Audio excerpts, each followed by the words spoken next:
News Karnataka ಫಸ್ಟ್ಗೆ ಸ್ವಾಗತ. ಇಂದಿನ ಪ್ರಮುಖ ಸುದ್ದಿಗಳು. ನಮಸ್ತೆ, ನ್ಯೂಸ್ ಕರ್ನಾಟಕ ಒಂದು ಚಾನೆಲ್ಗೆ ಸ್ವಾಗತ. ನಾನು ಅಪೂರ್ವ ರಾಘವೇಂದ್ರ. ಈ ದಿನದ ಕೊರಟಗೆರೆ ಬ್ರೇಕಿಂಗ್ ನ್ಯೂಸ್.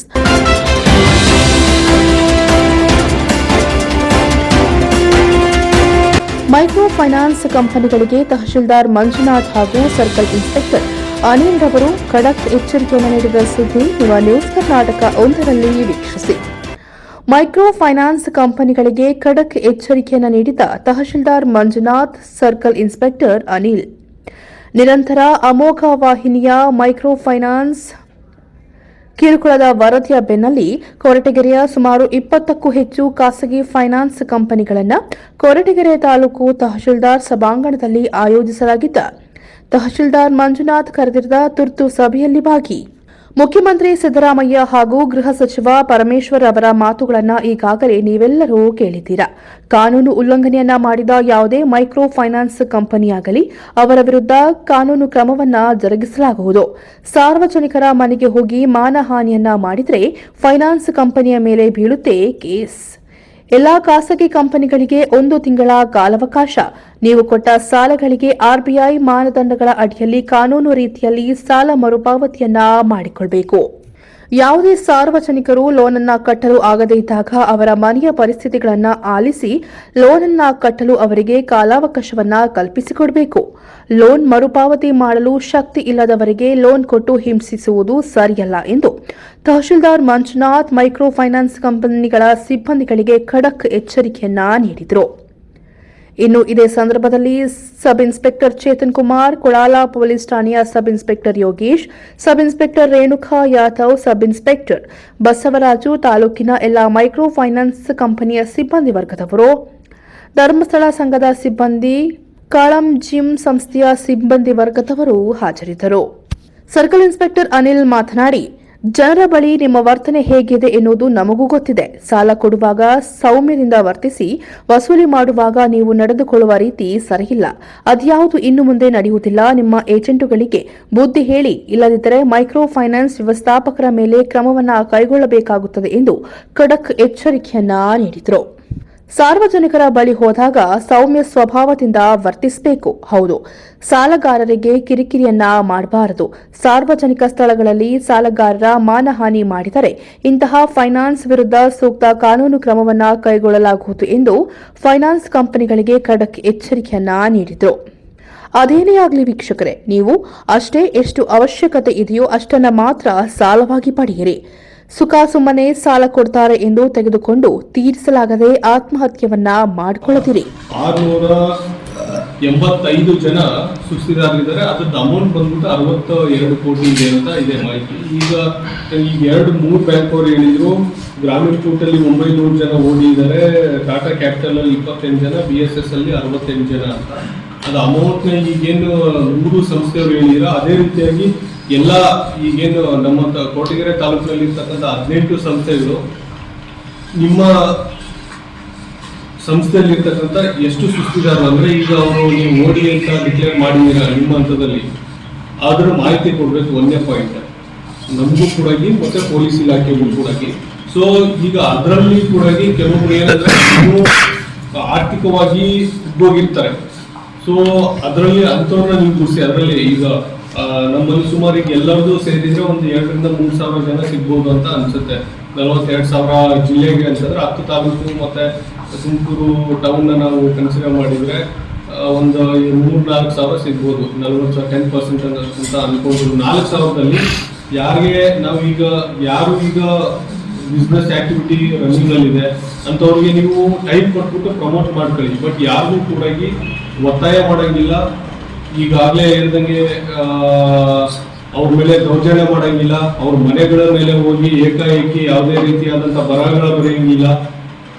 ಪ್ರೊಸೀಜರ್ ಏನಿದೆ RBI ಗೈಡ್ಲೈನ್ಸ್ ಅದನ್ನ ನೀವು ಸ್ಟ್ರಿಕ್ಟ್ ಆಗಿ ಫಾಲೋ ಮಾಡಬೇಕು ಹೊರತಾಗಿ ನಿಮ್ಗೆ ಇಚ್ಛೆ ಬಂದಂಗೆ ಮಾಡೋಂಥದ್ದು, ನಿಮ್ಗೆ ಇಚ್ಛೆ ಬಂದಂತ ವ್ಯಕ್ತಿನ ಕಳಿಸ್ಬಿಟ್ಟು ಅವ್ರ ಮೇಲೆ ದಬ್ಬಾಳಿಕೆ ಮಾಡೋಂಥದ್ದು, ಅವ್ರನ್ನ ಎಲ್ಲೋ ಒಂದ್ ಕಡೆ ಕೂಡ ಹಾಕ್ಬಿಟ್ಟು ನೀವು ಅಷ್ಟೇ ನ್ಯಾಯಾಲಯದಿಂದ ಅನುಮತಿ ತಗೊಂಡ್ಬರ್ಬೇಕು. First notice, second notice, third notice ಕೊಡ್ಬೇಕು.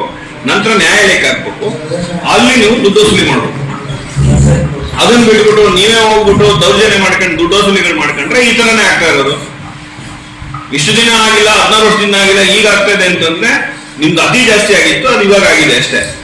ಇನ್ನು ಮುಂದೆ ಆದ್ರೂ ಏನು RBI ಗೈಡ್ಲೈನ್ಸ್ ಪ್ರಕಾರ ಇದೆ ಅದ್ರ ಪ್ರಕಾರ ನೀವು ದುಡ್ಡು ವಸೂಲಿ ಮಾಡ್ಕೋಬೇಕು. ದುಡ್ಡು ಕೊಟ್ರೆ ಕೊಡ್ಲಿಲ್ಲ ಅನ್ನೋ ಪಕ್ಷದಲ್ಲಿ ನೋಟಿಸ್ ಕೊಡ್ಬೇಕು. ನೋಟಿಸ್ ಕೊಟ್ಟು ಅದಾದ್ಮೇಲೆ ನ್ಯಾಯಾಲಯಕ್ಕೆ ಹೋಗ್ಬಿಟ್ಟು ಅದೇನು ಪ್ರೊಸೀಜರ್ ಇದೆ ಆ ತರ ನೀವು ವಸೂಲಿ ಮಾಡಬೇಕು. ಅದು ಬಿಟ್ಬಿಟ್ಟು ಹೋಗೋದು, ಹೆಸರು ಬರೆಯೋದು,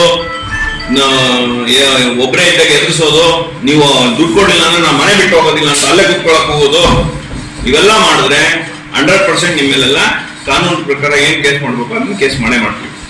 ಫಸ್ಟ್ ನಾವು ಆ ಸ್ಥಾನದಲ್ಲಿ ಇದ್ರೆ ಏನಾಗುತ್ತೆ ಅನ್ನೋದನ್ನ ಫಸ್ಟ್ ಮನದಟ್ಟು ಮಾಡ್ಕೊಳ್ಳಿ. ಆಮೇಲೆ ವಸೂಲಿ ಮಾಡಕ್ ಸ್ಟಾರ್ಟ್ ಮಾಡಿ, ಸಾಲ ಕೊಡಕ್ ಸ್ಟಾರ್ಟ್ ಮಾಡಿ. ನೀವು ಅವ್ರು ಯಾರು ಹೇಳಿದ್ರು 6 ಜನ ಕೊಡ್ತಾರೆ ಅಂತ ನೀವು ತಗೊಳ್ಳಿ ಅಂತ ಬ್ಲಾಕ್ ಲಿಸ್ಟ್ ಮಾಡಿ, ಅಂತವ್ರಿಗೆ ಸಾಲ ಕೊಡ್ಬೇಡಿ. ಯಾರು ಜಮೀನಿದೆ ಅವ್ರಿಗೆ ಸಾಲ ಕೊಡಿ. ನೀವು ಸಾಲ ಒಬ್ರು ಕೊಟ್ಬಿಟ್ಟು ಇನ್ನೊಬ್ರ ಹತ್ರ ವಸೂಲಿಗೆ ಹೋದ್ರೆ ಅದ್ಯಾವೇ ಯಾರು ಸಾಲ ಕೊಟ್ಟರೆ ಅವ್ರು ಕೊಡ್ಬೇಕು. ನೀವು ಒಂದು ಸಲ ಆ ಜಾಗ ನಿಂತ್ಕೊಂಡು ಯೋಚನೆ ಮಾಡಿ, ಅವನು ಸಾಲ ಮಾಡಿದಾನೆ, ಹೋಗಿ ಕುದ್ದಿನ ಪಟ್ಟೆ ಹಿಡಿದ ತಕ್ಷಣ ಏನು ದುಡ್ಡು ಕೊಡೋ ಅನ್ನೋದಕ್ಕೆ ಅವನದು ದುಡ್ಡಿರಲ್ಲ. ನಿಮ್ಮಲ್ಲಿ ಇವತ್ತು ನೀವೆಲ್ಲ ಬಹಳ ಸಾಫ್ಟ್ ಆಗಿ, ಯಾಕಂದ್ರೆ ಟಿವಿಗಳಲ್ಲಿ ಬರ್ತಾ ಇದೆ, ಎಲ್ಲ ಕಡೆ ಕೇಸ್ಗಳಾಗ್ತಾ ಇದೆ, ಬಹಳ ಸಾಫ್ಟ್ ಆಗಿ ನಮ್ಮ ಮುಂದೆ ಮಾತಾಡ್ತಾ ಇದೀರಿ. ಅರ್ಥ ಆಯ್ತಾ? ನಮ್ಗಳಿಗೂ ಸರ್ವಿಸ್ ಆಗಿದೆ, ನಿಮ್ಗೆ ಕತೆ ನಮಗೂ ಗೊತ್ತಿದೆ. ಎಲ್ಲರೂ ಸಾಫ್ಟ್ ಆಗಿ ಏನಿರಲ್ಲ. ಏನ್ ರಿಕವರಿ ಏಜೆಂಟ್ಸ್ ಅಂತ ಹೋಗ್ತೀರಿ, ಸಮ್ಟೈಮ್ಸ್ ನಿಮ್ ಮೈಕ್ರೋ ಫೈನಾನ್ಸ್ ಅವ್ರು ಏನ್ ಮಾಡ್ತೀರಿ, ಗುತ್ತಿಗೆ ಆಧಾರದ ಮೇಲೆ ಬೇರೆ ಕಾಂಟ್ರಾಕ್ಟ್ಗಳು ಕೊಡ್ತೀರಿ. ನಿಮ್ಮಲ್ಲಿ ಇಲ್ಲದೆ ಇರ್ಬೋದು, ತಾಲೂಕಲ್ಲಿ ಇಲ್ಲದೆ ಇರ್ಬೋದು, ಬೇರೆಯವ್ರಿಗೆ ಕೊಡ್ತೀರಿ. ಈ ಬೌನ್ಸರ್ಗಳು ರೂಢಿಗಳಿದ್ದಂಗೆ ಇರ್ತಾರೆ, ಅವ್ರು ಹೋಗ್ಬಿಟ್ಟು ದುಡ್ಡು ಕೊಡು ಅಂತಾರೆ. ಮನೆಯ ಒಳಗಡೆ ಹೆಣ್ಮಕ್ಳು ಒಬ್ಬರೇ ಇರ್ತಾರೆ, ಆಗ ಧಮ್ಕಿಗಳಾಗ್ತಾರೆ. ಈ ತರ ಇನ್ಸಿಡೆಂಟ್ಗಳು ಆಗಿ ಬಹಳ ನ್ಯೂಸೆನ್ಸ್ಗಳು ಆಗ್ತಾ ಇದೆ. ಗೊತ್ತಾಯ್ತಾ? ಇವತ್ತು ನೀವೆಲ್ಲ ಬಹಳ ಸಭ್ಯವಾಗಿ ಬಹಳ ಚೆನ್ನಾಗಿ ಮಾತಾಡ್ತಾ ಇರ್ಬೋದು, ಅಥವಾ ನಿಮ್ಮ ಲೆವೆಲ್ ಮ್ಯಾನೇಜರ್ಸ್ ಲೆವೆಲ್ ಅಷ್ಟೇ ಕರೆದಿರೋದ್ರಿಂದ ನೀವೆಲ್ಲ ನಮ್ಮ ಜೊತೆಗೆ ಪಾಸ್ ಆಗಿ ಮಾತಾಡ್ತಾ ಇದೀವಿ. ಬಟ್ ನಿಮ್ಮ ಸಬಾರ್ಡಿನೇಟ್ಸ್ ಏನು ಲೋಕ ವಸೂಲಿಗೆ ನಿಂತ್ಕೊಂತ ಇದಾರೆ, ಗಂಡಸರಾಗ್ಬೋದು ಹೆಂಗಸರಾಗ್ಬೋದು, ಅವರು ಸಾಲಾನ ಒಳ್ಳೆ ಈ ಕ್ಷಣಕ್ಕೆ ಅವ್ನು ಕೊಟ್ಬಿಡ್ಬೇಕು, ಅವ್ನು ಏನಾನ ಮಾಡ್ಕೊಳ್ಳಿ. ಈ ಸತ್ಯ ಹರಿಶ್ಚಂದ್ರ ಹರಾಜ್ ಹಾಕೊಂಡಲ್ಲ, ಹಂಗ ಹರಾಜ್ ಹಾಕೊಂಡಾದ್ರೂ ನನಗೆ ದುಡ್ಡು ಕೊಡ್ಬೇಕು ಅನ್ನೋ ಮಟ್ಟಕ್ಕೆ ನೀವು ಹಠ ಮಾಡ್ತೀರಿ. ಆ ಹಠ ಬೇಡ, ಯಾಕಂದ್ರೆ ಅವರಿಂದ ನೀವು ಬದುಕ್ತಾ ಇದ್ದೀರಿ, ಅವ್ರು ಬದುಕ್ತಾ ಇದಾರೆ.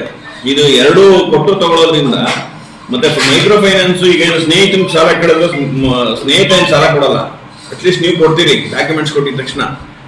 ಅರ್ಥ ಆಯ್ತಾ? ಅದು ನೀವು ಬೇಕು, ಅವರು ಬೇಕು. ನೀವು ಅತಿ ಮಾಡೋದ್ರಿಂದ ಈ ಇನ್ಸಿಡೆಂಟ್ಗಳೆಲ್ಲ ಆಗ್ತಾ ಇದೆ. ಇನ್ನು ಮುಂದೆ ಆದ್ರೂ ಎಚ್ಚೆತ್ಕೊಂಡು ಬೆಳಿಗ್ಗೆ ಏನು ಡೇ ಟೈಮ್ ಏನು RBI ಗೈಡ್ಲೈನ್ಸ್ ಪ್ರಕಾರ ಇದೆ 7 to 5 ಅಷ್ಟೊಳಗಡೆ ಹೋಗ್ಬೇಕು. 9 to 5 ಹೋಗ್ಬೇಕು, ಅಲ್ಲಿ ಕೂತ್ಕೋಬೇಕು, ಒಂದು ಜಾಗದಲ್ಲಿ ಕೂತ್ಕೋಬೇಕು ಪಬ್ಲಿಕ್ ಪ್ಲೇಸ್ ಅಲ್ಲಿ. ಅಲ್ಲಿ ಅವ್ರೇನು ತಗೊಂಬಂದು ಅವ್ರು ದುಡ್ಡು ಕೊಡ್ತಾರೆ, ಅದನ್ನ ಕಲೆಕ್ಟ್ ಮಾಡ್ಬೇಕು, ಅವ್ರಿಗೇನು ರಸೀಪ್ಟ್ ಕೊಡ್ಬೇಕು. ಅದನ್ನ ಬಿಟ್ಬಿಟ್ಟು ಯಾರ್ದೋ ಮನೆ ಮುಂದೆ ಹೋಗ್ಬಿಟ್ಟು ಫೈನಾನ್ಸ್ ಕಂಪನಿ ಹೆಸರು ಬರೆಯೋದು, ಅದು ಬಂದ್ಬಿಟ್ಟು ಅವನ ಇಮೇಜ್ ನ ಅಥವಾ ಅವನ ತೇಜೋವಧೆ ಮಾಡ್ದಂಗೆ, ಅವನ ಮರ್ಯಾದೆನ, ಅದು ಕೂಡ ಡೆಫಾಮೇಶನ್ ಅಡಿ ಕೇಸ್ ಬರ್ತದೆ. ನೀವ್ ಯಾರ್ರಿ ಅದನ್ನ ಮಾಡಕ್ಕೆ? ನ್ಯಾಯಾಲಯ ನಿಮ್ಗೆ ಆದೇಶ ಕೊಟ್ಟಿದೆಯನ್ರಿ ಆತರ ಹೆಸರು ಬರಿ ಅಂತ. ನ್ಯಾಯಾಲಯದಿಂದ ನೀವು ವಾರಂಟ್ ತರಬೇಕು ಅಥವಾ ಜಪ್ತಿ ತರಬೇಕು, ಅವಾಗ ಜಪ್ತಿ ಮಾಡ್ಬೇಕು.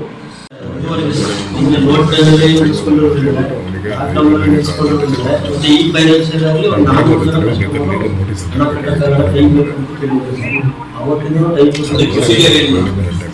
ಈಗ ಮಾಡ್ತೀವಿ ಸರ್. ಅವೇನೋ ಒಂದೇ ಹೆಸರು ಕೊಡ್ತೀವಿ ಅಂದ್ರೆ ಕ್ಲಿಯರ್ ಮಾಡ್ತೀವಿ ಸರ್. ಯಾವ ಮನೆಗಳು ಸೀಸ್ ಮಾಡೋದಾಗಲಿ, ಮನೆ ಮೇಲೆ ಬರೆಯೋದಾಗಲಿ, ಅಥವಾ ಒಂದು ಸಿಂಗಲ್ ನೋಟಿಸ್ ಕೂಡ ಕಳಿಸಿಲ್ಲ ಸರ್. ಒಂದು 16 ಸ್ಟೇಜಲ್ಲಿ ಇದೆ ಸರ್. ಎಲ್ಲೂ ಕೂಡ ಈಗ ಕಸ್ಟಮರ್ ಯಾವುದೇ ಸಿಂಗಲ್ ನೋಟಿಸ್ ಕೂಡ 30 ನಿಲ್ಸಿರೋ ಕಸ್ಟಮರ್ ಇದ್ದಾರೆ ಸರ್. ಇವತ್ತಿನ ಕಟ್ಟಿಲ್ಲ, ಆದ್ರೂ ನಾವು ಯಾರು ಕೂಡ ನೋಟಿಸ್ ಕೊಟ್ಟಿಲ್ಲ ಸರ್. ಹೋದಾಗ ಕೇಳ್ತೀವಿ, ಫಾಲೋ ಅಪ್ ಮಾಡ್ತೀವಿ. ಅವರು ಇಲ್ಲ ಸರ್, ಇನ್ನೂ ಟೈಮ್ ಬೇಕು ಅಂದ್ರೆ ಟೈಮ್ ಕೊಡ್ತಾ ಇದ್ದೀವಿ ಸರ್. ಸನ್ಮಾನ್ಯ ಶ್ರೀ ಸಿದ್ದರಾಮಯ್ಯ ಸಾಹೇಬರು ಅಧಿಕಾರ ಸ್ವೀಕಾರ ಮಾಡಿಕೊಂಡ ಮೊದಲ ಸಭೆಯಲ್ಲಿ ಹೇಳಿದ ಮೊದಲೇ ಮಾತೆ, ಯಾವುದೇ ರೈತರಿಗೆ ಆಗಿರ್ಲಿ ಅಥವಾ ಸಾಲಗಾರರಿಗೆ ಯಾವುದೇ ಬ್ಯಾಂಕಿಂದ ನೋಟಿಸ್ ಹೋಗ್ಬಾರ್ದು ಅಂತ. ಇವತ್ತಿಂದಲ್ಲ, ನಿನ್ನೆ ಮೊನ್ನೆಯಲ್ಲಿ ಆಗಿರೋದಲ್ಲ, ಅವರು ಅಧಿಕಾರ ಸ್ವೀಕಾರ ಮಾಡಿದ ಮೊದಲೇ ಸಭೆಯಲ್ಲಿ ಹೇಳಿದ ಮಾತರು. ಸೊ ಈ ಒಂದು ದೃಷ್ಟಿಯಲ್ಲಿ ಈಗಾಗಲೇ ನಾವು ಹಿಂದೆ ಕೂಡ ತಮ್ಮನ್ನೆಲ್ಲ ಕರೆದಿದ್ವಿ. ಅವಾಗ 10 ಜನ ಬಂದಿದ್ರು, ಸ್ವಲ್ಪ ಜನ ಬಂದಿದ್ರು, ಸ್ವಲ್ಪ ಫೇಸ್ ನೆನಪಿದೆ ನನಗೆ. 10 ಜನ ಬಂದಾದ್ರು ನಾವು ಅವಾಗ್ಲೂ ಅದು ಹೇಳಿದ್ವಿ ಆ ವಿಷಯವನ್ನ. ಎಲೆಕ್ಷನ್ಗಿಂತ ಮುಂಚೆ, MP ಎಲೆಕ್ಷನ್ಗಿಂತ ಮುಂಚೆ ಸೊ ಈಗಲೂ ಕೂಡ ನಾವು ಅದೇ ಶಬ್ದಕ್ಕೆ ನಾವು ಕಟ್ಟುಬದ್ಧವಾಗಿದ್ದೀವಿ. ತಾವೆಲ್ಲರೂ ಏನು ಇನ್ಸ್ಟಿಟ್ಯೂಷನ್ ಅವರು ಬಂದಿದ್ದೀರಾ, ಈಗ ಇನ್ನೂ ಕೂಡ ಹೆಚ್ಚಿನ ನಿರ್ದೇಶನಗಳು ಬಂದಿದೆ. ಯಾರೇ ಕೂಡ ನೋಟಿಸ್ ಕೊಟ್ಟು ಅವ್ರಿಗೆ ಕಿರಿಕಿರಿ ಮಾಡೋದಿಲ್ಲ, ಹರಾಸ್ಮೆಂಟ್ ಮಾಡೋದಿಲ್ಲ. ನೀವು ಅವ್ರಿಗೆ ಮೋಟಿವೇಟ್ ಮಾಡಬೇಕು. ಈಗ ಈ ತರ ತಗೊಂಡಿದ್ದೀರಾ, ನೀವು ಕಟ್ಟಿದ್ರೆ ನಿಮ್ ಸಿಬಿಲ್ ಸ್ಕೋರ್ ಚೆನ್ನಾಗಿರುತ್ತೆ, ಅದನ್ನ ನೀವು ಈ ಸಮಯದಲ್ಲಿ ಕಟ್ಟಿ ಅಂತ ಹೇಳಿ ಮೋಟಿವೇಟ್ ಮಾಡಿಕೊಂಡು ಅವ್ರಿಗೆ ಅವೇರ್ನೆಸ್ ಮೂಡಿಸ್ಬಿಟ್ಟು ಮಾಡ್ಬೇಕಾಗತ್ತೆ. ಒಂದನೇ ಪಾಯಿಂಟ್. ಎರಡನೇ ಪಾಯಿಂಟ್, ನೀವು ಏನು RBI ಗೈಡ್ಲೈನ್ಸ್ ಪ್ರಕಾರ ನಿಗದಿಪಡಿಸಿದಂತ ಒಂದು ರೇಟ್ ಆಫ್ ಇಂಟ್ರೆಸ್ಟ್ ಅಲ್ಲಿನೇ ನೀವೆಲ್ಲರೂ ಕೂಡ ಅವರಿಗೆ ಸಾಲವನ್ನ ನಿಮ್ಮ ಸಂಸ್ಥೆಗಳಿಂದ ಮಂಜೂರು ಮಾಡಿ ಅದನ್ನ ಮರುಪಾವತಿ ಮಾಡಿಸ್ಕೊಳ್ಳುವಂತ ಒಂದು ಕೆಲಸಕ್ಕೆ ನೀವು ಇದು ಮಾಡಬೇಕು. ಹೈಯೆಸ್ಟ್ ರೇಟ್ ಆಫ್ ಇಂಟ್ರೆಸ್ಟ್ ಹಾಕಿ ನೀವು ಕೂತ್ಕೊಳ್ಳಿ. ಅವ್ರಿಗೆ ಒಂದು ಆರ್ಥಿಕವಾಗಿ ಮಾನಸಿಕ ಕಿರುಕುಳ ಕೊಡೋದು ಏನಾದ್ರು ಈ ನಮ್ಮ ತಾಲೂಕಲ್ಲಿ ಕಂಡು ಬಂದ್ರೆ ಈಗಾಗಲೇ ನಾವೇನು ಹೇಳಿದೀವಿ, ಕಠಿಣ ಕ್ರಮವನ್ನು ಕೈಗೊಳ್ತೀವಿ. ಈಗ ಒಂದು ಆಕ್ಟ್ ಅಲ್ಲ, ಈ ಮನಿ ಲೆಂಡರ್ಸ್ ಆಕ್ಟ್ ಅಲ್ಲಿ ಅಷ್ಟೇ ಅಲ್ಲ, IPC ಸೆಕ್ಷನ್ ಅಲ್ಲೂ ಕೂಡ ನೀವೆಲ್ಲ ಅಬೇಟ್ಮೆಂಟ್ ಸೂಸೈಡ್ ಅಂತ ಹಾಕ್ತೀವಿ. ಮತ್ತೆ ನೀವು ಅವರ ಒಂದು ಏನು ಸಮಸ್ಯೆಗಳಿಗೆ ನೀವು ಭಾಗಿಯಾಗಿರ್ತೀರಿ ಅಂತ ಕೂಡ ಸರ್. ನಮ್ಗೆ ಇಲ್ಲಿ ಒರಿಜಿನಲ್ ಏನೋ ಕಸ್ಟಮರ್ಸ್ ಏನೋ ಪ್ರಾಬ್ಲಮ್ ಇಲ್ಲ. ನಮಗೆ ಒಂದು 60 ಕ್ಲೈಂಟ್ಸ್ ಇದಾವೆ, ಅವರು ಕ್ಲೈಮ್ ಕೊಟ್ಟಿದ್ದೀವಿ. ಅವರು ಕೆಲವೊಂದು ತಿಂಗಳು, ಒಂದು ವಾರ, ಕೆಲವೊಂದು 6 ತಿಂಗಳು ಟೈಮ್ ತಗೊಂಡು ಕ್ಲೈಮ್ ಕೊಟ್ಟಿದ್ದೀವಿ. ಕೆಲವರಿಗೆಲ್ಲ ನ್ಯೂಸು ಬೇರೆ ಏನ್ ಗೊತ್ತಿಲ್ಲ ಸರ್. ಈಗ ನ್ಯೂಸ್ ಬಂದ್ಮೇಲೆ ಕೆಲವೊಂದು ಪಾಸಿಟಿವ್ ತಗೊಂಡಿದ್ದಾರೆ, ಕೆಲವೊಂದು ಅವರಿಗೆ ಯಾವ ತರ ಕೂಡ ಕೆಲವೊಂದು ವಿಧಾನಸಭೆ ಹೇಳ್ಬಿಟ್ಟಿದ್ದಾರೆ. ಒಂದು 6 ತಿಂಗಳ ಮೇಲೆ ಇನ್ನೊಂದು 3 ತಿಂಗಳು ಈಗ ಅವ್ರಿಗೆ ಅವೇರ್ನೆಸ್ ನ ಮೂಡಿಸಿದೀವಿ. ಈಗ ನಿಮ್ಗೇನು ನೀವು ಕೂಡ ಒಂದು ಆರ್ಗನೈಸೇಷನ್ ನಡೆಸಬೇಕು ಅಂತಂದ್ರೆ ಅಲ್ಲಿ ನಿಮ್ದೇ ಆದಂತ ಒಂದು ಮಾನದಂಡಗಳು ಇರ್ತವೆ. ಆದ್ರೆ ನೀವು ಏಕಾಏಕಿ ಹೋಗಿ ಅವ್ರಿಗೆ ಕಟ್ಟಿ ಅಂತೇಳಿ ಒತ್ತಡ ಹಾಕೋದು, ಅವ್ರ ಮೇಲೆ ದಬ್ಬಾಳಿಕೆ ಮಾಡೋದು, ಮತ್ತೆ ಅವ್ರನ್ನ ನೀವು ಒಂಥರ ದಿಗ್ಬಂಧನ ಮಾಡುವಂಥದ್ದು ಯಾವುದು ಕೂಡ ಆಗೋಂಗಿಲ್ಲ. ಅವ್ರು ಬಂದ್ಬಿಟ್ಟು ಪದೇ ಬಂದ್ಬಿಟ್ಟು ನಮ್ಮ ಮನೆ ಹತ್ರ ಬಂದ್ಬಿಟ್ಟು ಸರ್ ಒಂದು 5-6 ಸಲ ಕೇಳಿದ್ರು ಸರ್. ನಮ್ ಕೆಲ್ಸಕ್ಕೆ ಹೋಗ್ತಿದ್ರು ಕೂಡ ನಾನು ಬಿಡ್ತಿರ್ಲಿಲ್ಲ ಸರ್. ನಮ್ಮ ಯಜಮಾನರು ಎಲ್ಲೇ ಕೆಲ್ಸಕ್ಕೆ ಹೋದ್ರು ಹುಡುಗರು ಗಾಡಿ ಕರ್ಕೊಂಡ್ ಬರ್ತಿದ್ರು ಸರ್. ನಮ್ಮ ಮನೆಗೆ ಕೂಡ ನಾನು ಬಿಡ್ತಾನೆ ಇರಲಿಲ್ಲ. 10 ಸಲ ಬರೋರು, ದಿನ 20 ಸಲ ಬರೋರು. ಅವ್ರ ಮನೆ ಊರಲ್ಲಿ ದೊಡ್ಡವರು ಅಂತ ಹೇಳ್ಬಿಟ್ಟು ಲೋನ್ ಎತ್ಕೊಟ್ಟೆ. ಆರ್ಥಿಕವಾಗಿ ಚೆನ್ನಾಗಿದ್ದಾರೆ, ಯಾರು ಮೋಸ ಮಾಡಲ್ಲ ಅಂತ ಹೇಳ್ಬಿಟ್ಟು ಲೋನ್ ಎತ್ಕೊಟ್ಟಿವಿ ಸರ್. ಟೋಟಲ್ ಉದ್ಯೋಗಗಳನ್ನ 6 ಜನ ಎತ್ಕೊಟ್ಟಿದ್ದಾರೆ ಸರ್. ಅದ್ 6 ಜನದ್ದು ಬಂದ್ಬಿಟ್ಟು ನಮ್ಮ ಸಂಘದಲ್ಲೇ ಅಲ್ಲ, ನಮ್ಮ ಸಂಘ ಬಂದ್ಬಿಟ್ಟು 4-5 ಸಂಘ ಕೊಟ್ಟಿದ್ದಾರೆ. ಒಬ್ಬೊಬ್ಬರು ಬಂದ್ಬಿಟ್ಟು 4 ಸಂಘ ಕೊಟ್ಟಿದ್ದಾರೆ. 6 ಜನ ನಮ್ ತಿಳಿದ ಪ್ರಕಾರ. ಬೇರೆ ಬಂದ್ಬಿಟ್ಟು ಎಷ್ಟು ಸಂಘ ಕೊಟ್ಟಿದ್ದಾರೆ ನಮ್ಗೆ ಗೊತ್ತಿಲ್ಲ. ಅವ್ರು ನಮ್ಮನ್ನು ಮೋಸ ಮಾಡಿದ್ದಾರೆ ಸರ್. ನಾವ್ ಯಾವ ರೀತಿ ಲೋನ್ ಕಟ್ಟಿ ಅಂತ ಹೇಳ್ಬಿಟ್ಟು ಅವ್ರು ಹೇಳ್ತಾರೆ. ಅದ್ ಬಿಟ್ರೆ ನಮ್ಗೂ ನಮಗೆ ಕಸ್ಟಮರ್ ತಾನಾಗ್ ಬಂದು ಯಾರು ಲೋನ್ ತಗೊಂತಿದಾರೋ ಅವ್ರು ಯಾವುದೇ ಕಾರಣಕ್ಕೂ ಲೋನ್ ಕಟ್ಟೋದಕ್ಕೆ ತೊಂದರೆ ಮಾಡ್ತಾ ಇಲ್ಲ ಸರ್. ನಮ್ ಪ್ರಕಾರ ನಮ್ಮ ಯಾರೇ ತಾನಾಗ್ ಬಂದು ತಗೋತಾರೋ, ನಾನ್ ತಗೊಂಡಿದ್ದೀನಿ, ನಾನ್ ತಿಂತಾ ಇದೀನಿ ಅಂತ ಹೇಳ್ಬಿಟ್ಟು ಕಸ್ಟಮರ್ ಇವತ್ತಿನ ನಾಳೆ ಅವರೇ ಲೋನ್ ಕಟ್ತಾರೆ ಸರ್. ಯಾರು ಎತ್ಕೊಡ್ತಾ ಇದಾರೋ ಬೇರೆ ಅಂದ್ರೆ 30% ಯಾರು ಲೋನ್ ಎತ್ಕೊಡ್ತಾ ಇದಾರೋ ಅಂತವ್ರು ಅವರೇ ಕಟ್ಟಿ ಬಿಡಿ ಅಂತ ಹೇಳ್ಬಿಟ್ಟು ನಾವ್ ಎಷ್ಟೇ ಅವೇರ್ನೆಸ್ ಮೂಡಿಸಿದ್ರು ಕೂಡ ಸಿಬಿಲ್ ಹಾಳಾಗುತ್ತೆ ನಿಮ್ಗೆ. ಇನ್ನು ಎತ್ಕೊಳಕ್ಕೆ ನಾವು ಲೋನ್ ಕೊಡಕ್ಕೆ ಮೊದಲು 3 ದಿನ ಟ್ರೈನಿಂಗ್ ಮಾಡ್ತೀವಿ. 3 ದಿನ. ನ್ಯೂಸ್ ಕರ್ನಾಟಕ ಒಂದು ವರದಿ, ಕೊರಟಗೆರೆ ತಾಲೂಕು, ಹೊಸಕೋಟೆ, ಮುತ್ತುರಾಜ್. ಪವಿತ್ರ